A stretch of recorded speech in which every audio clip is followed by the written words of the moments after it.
సిటీలల్లో TRS పార్టీకి ఆదరణ తక్కువ ఉంటుంది, కానీ వాళ్ళకి లీడర్షిప్ ఉన్నది. కానీ యంగ్ లీడర్షిప్ ఏదైతున్నదో అది బీజేపీకి ఉన్నది, కానీ వాళ్ళకు లీడర్ కొరత ఉన్నది, వాళ్ళకు లీడర్ కొరత ఉన్నది. ఇవాళ హైదరాబాద్ కార్పొరేషన్ జరగడం లేదు, గ్రామీణ ప్రాంతాలలో జరిగేటువంటి కార్పొరేషన్ ఎన్నికలు ఉంటాయి.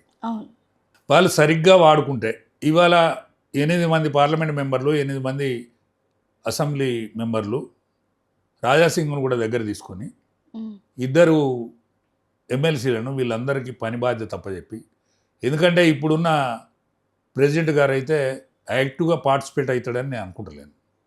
ఎందుకంటే మన గ్రామ పంచాయతీ ఎన్నికలలో ఒక కూరు కూడా పోలేదు ఆయన. సరే పట్టణాలు కాబట్టి పోతాడు కావచ్చు, ఆయన పోయినంత మాత్రాన ప్రభావం పెద్దగా ఉండదు. కానీ అందరితోని పని చేయించే విధానం, సీనియర్స్ని అందరిని కూడా ఉపయోగించుకొని, జూనియర్స్ కూడా ఉపయోగించుకొని, కొత్తగా పార్టీలోకి వచ్చిన వాళ్ళ వ్యక్తులందరినీ కూడా ఉపయోగించుకుంటే కొంత రిజల్ట్ ఉంటుంది.